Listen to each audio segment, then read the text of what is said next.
बहनों से मैं माफ़ी चाहूँगा कि हमने जो समय दिया था वो समय हम थोड़ा सा लेट हुए 10-15 मिनट।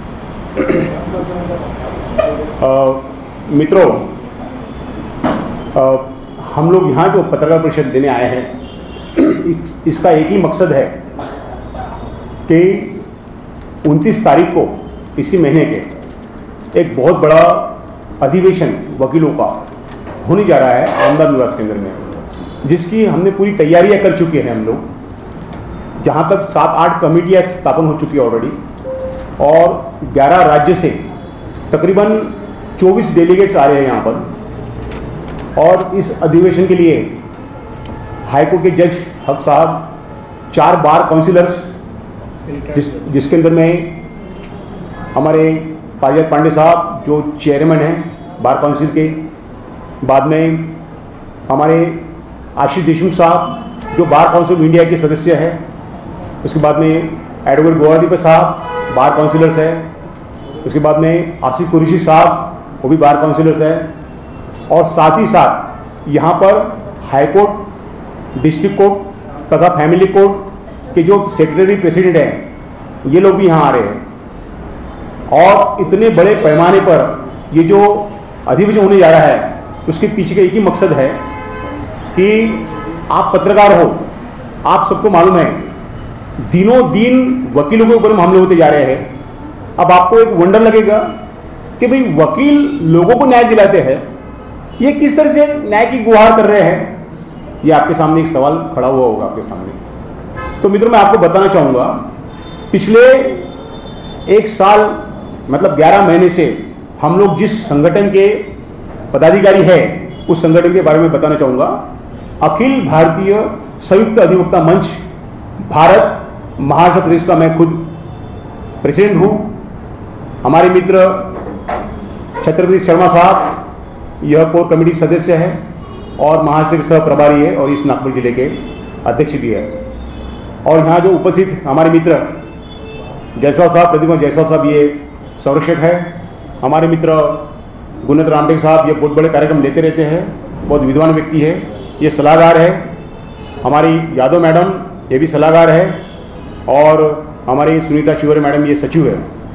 मित्रों, यहाँ पर तकरीबन 11 महीने से ये जो संगठन यहाँ है, 11 महीने से हम लोगों ने जो कार्य किए हैं वो वकीलों के हित में कार्य किए हैं। मतलब जहाँ जहाँ वकीलों पे हमले हुए हैं वहाँ जाकर हम लोगों ने वहाँ के एसपी को निवेदन दिए, वहाँ के पीडीजी को हम निवेदन दिए, और वहाँ पे एक जागरूकता लाने का हमने प्रयास किए। हमारा मेन मकसद ये है कि एडवोकेट प्रोटेक्शन एक्ट यह पूरे महाराष्ट्र में लागू होना चाहिए।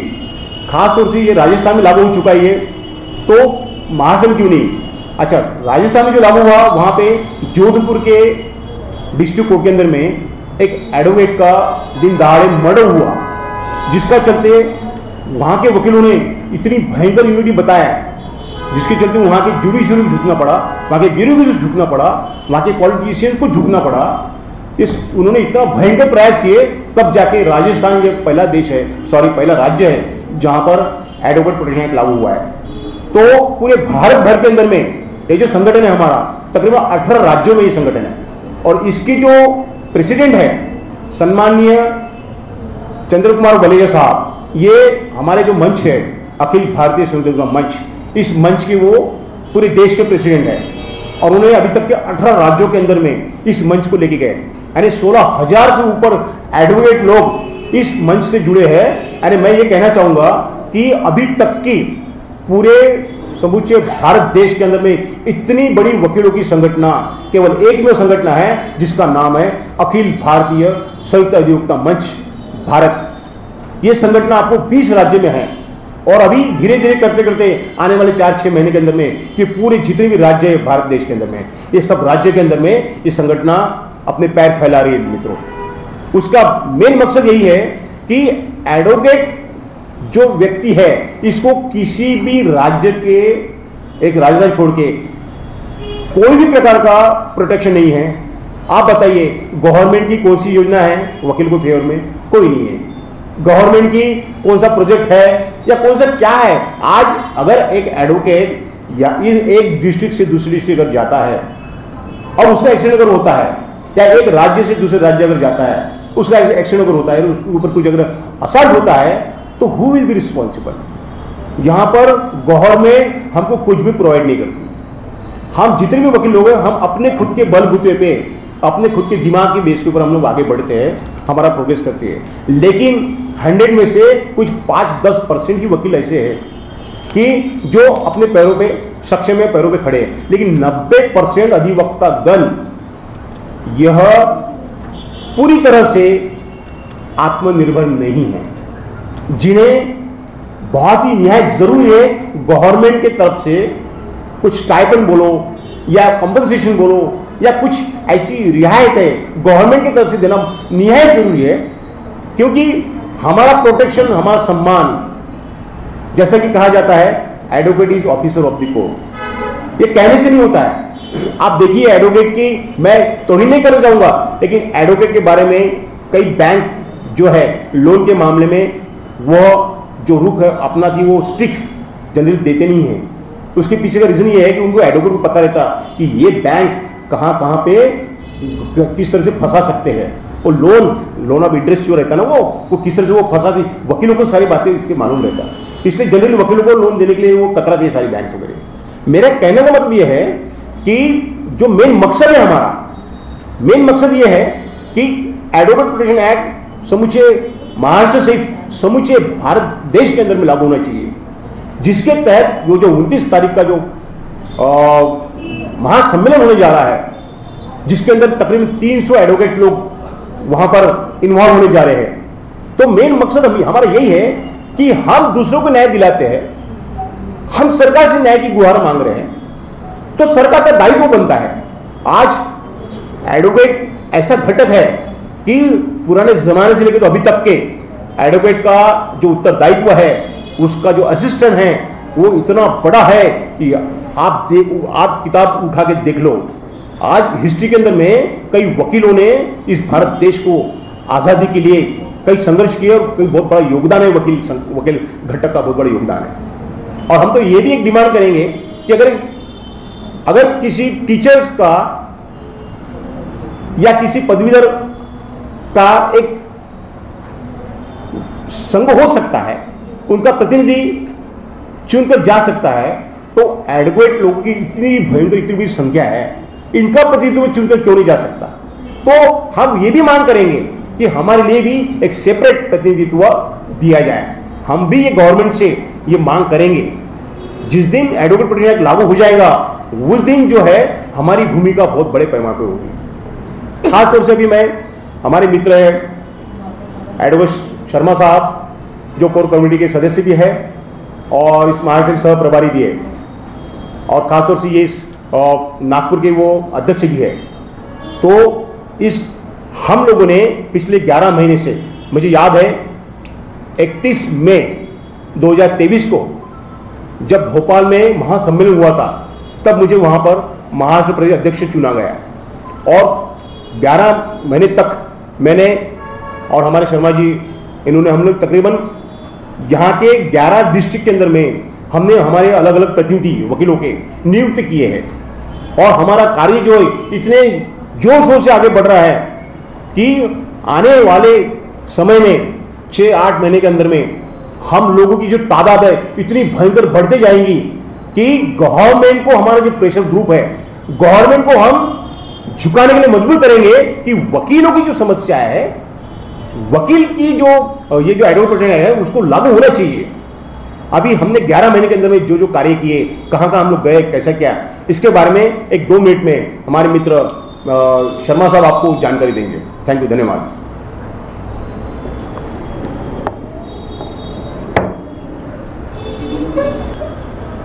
शहीद भगत सिंह, शहीद राजगुरु और शहीद सुखदेव, इनको शत नमन करते हुए मैं यहाँ पर हमारे सभी पत्रकार भाइयों को